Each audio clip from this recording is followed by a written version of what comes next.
Pradeep Joshi channel को subscribe करना बिल्कुल फ्री है। सब्सक्राइब करें और इस बेल आइकन को दबाएं हमारे नए वीडियोस सबसे पहले देखने के लिए।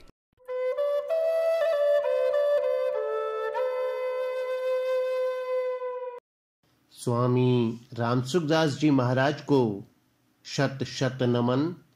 आज का विषय है संसार में रहने की विद्या। महाराज जी के शब्दों में, अगर हमें संसार में रहना आ जाए तो हमारी मुक्ति हो जाए। संसार में रहना एक विद्या है। उस विद्या को हम ठीक समझ लें और काम में लाएं तो बेड़ा पार है। किसी भी काम में लगो, उस काम को करने की विद्या आनी चाहिए। जैसे कोई रसोई बनाता है पर उसे रसोई बनानी नहीं आती तो रसोई नहीं बनती। अगर उसे रसोई बनानी आती है पर वह रसोई बनाता ही नहीं तो रसोई नहीं बनती। इसलिए किसी भी कार्य में ज्ञान और कर्म दोनों की आवश्यकता है। संसार में रहने की विद्या क्या है, इसको समझना है।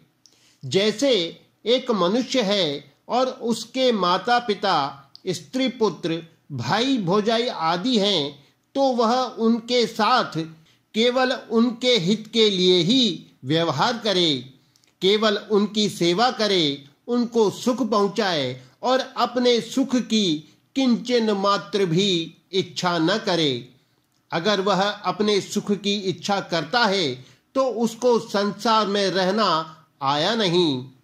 आप अपने कुटुंब में रहते हैं तो कुटुंब की सेवा करते हैं, पर जब बाहर चले जाते हैं तब वहां सेवा नहीं करते, प्रत्युत सेवा लेते हैं।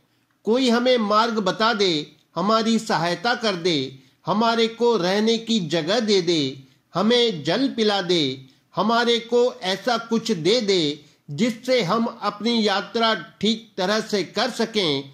इस प्रकार सेवा चाहते रहने से हमारा कल्याण नहीं होता। हम किसी से कुछ भी चाहते हैं तो हम पराधीन हो जाते हैं, यह पक्का सिद्धांत है। परंतु जहां हम किसी से कुछ भी नहीं चाहते वहां हम बिल्कुल पराधीन नहीं होते, प्रत्युत स्वाधीन होते हैं। संसार से कुछ भी चाहना अपने आप को पराधीन बनाना है। अतः अपनी चाहना तो रखें नहीं और दूसरों की न्याय युक्त चाहना अपनी शक्ति के अनुसार पूरी कर दें तो हम स्वाधीन हो जाएंगे। अब प्रश्न होता है कि जब हम दूसरों से कुछ भी नहीं चाहते तो फिर उनकी चाहना पूरी क्यों करें? इसका उत्तर यह है कि उनकी चाहना पूरी करने से अपनी चाहना के त्याग की सामर्थ्य आ जाएगी। अगर हम अपनी चाहना पूरी करने में ही लगे रहेंगे तो अपनी चाहना के त्याग की सामर्थ्य नष्ट हो जाएगी और हम सर्वथा पराधीन हो जाएंगे, पतित हो जाएंगे। अगर हम उनकी सेवा करते रहेंगे तो हम स्वतंत्र हो जाएंगे, संसार में रहकर संसार से ऊंचे उठ जाएंगे। इसी को मुक्ति कहते हैं। भगवान कहते हैं, इहैव तैर्जितः सर्गो येषां साम्ये स्थितम मनः।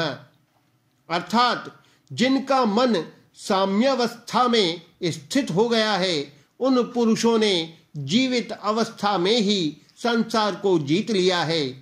साम्यावस्था क्या है? जो भी अनुकूल परिस्थिति मिले उसमें सुख दुख हर्ष शोक न हो।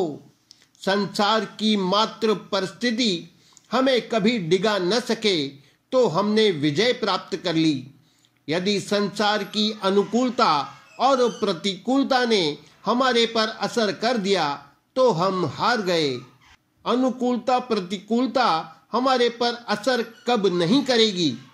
जब हम संसार में अपने लिए नहीं रहेंगे, प्रत्युत संसार के लिए ही संसार में रहेंगे। इस प्रकार रहने से हम संसार से ऊंचे उठ जाएंगे। हमारे माता पिता हैं तो हम माता पिता की सेवा करें और उनसे कोई चाहना न रखें। उनसे चाहना क्यों नहीं रखें?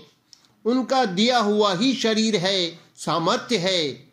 हमें जो कुछ मिला है उन लोगों से ही मिला है। अतः उनसे मिले हुए शरीर, सामर्थ्य, समझ, सामग्री आदि के द्वारा उनकी ही सेवा करनी है। उनसे मिली हुई वस्तु उनको ही दे देनी है। देने के लिए ही हमें रहना है, लेने के लिए नहीं। उनके लिए ही रहना है, अपने लिए नहीं। अगर हम अपने लिए नहीं रहेंगे तो वे हमारे साथ अच्छा व्यवहार करें अथवा बुरा व्यवहार करें, उसका हमारे पर असर नहीं पड़ेगा। उनकी सेवा कैसे हो जाए, उनको सुख कैसे पहुंचे, उनको आराम कैसे पहुंचे, उनका भला कैसे हो, उनका उद्धार कैसे हो, उनका कल्याण कैसे हो, केवल यही भाव रखना है।